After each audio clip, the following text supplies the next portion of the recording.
আজ আমি তোমাদের সাথে এমন একটি ফুল আর্ট করে দেখাবো যেটার নাম আমি নিজেও জানি না। তোমরাই কমেন্ট করে জানাও এই ফুলটার নাম কি দেওয়া যায়। যা হোক, আমার দুবাই থেকে আনা পেন্সিল দিয়ে সুন্দর মতো আর্ট করে নিচ্ছি। আমার মনে হয় এটা তোমাদের বুঝিয়ে দিতে হবে না। তোমরা যদি এটা ভালো করে দেখো তাহলে তোমরাও নিশ্চয়ই আঁকতে পারবে। নাও এবার এটা দেখতে দেখতে সুন্দর একটা গান শুনে নাও।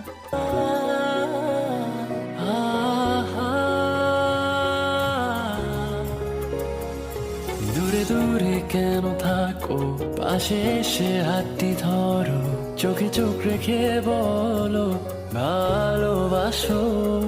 ক্লাসের ফাঁকে তোমায় দেখে প্রথম প্রেমে পড়া, তোমায় দেখে ভালো লাগা, তোমায় ঘিরে সব চাওয়া।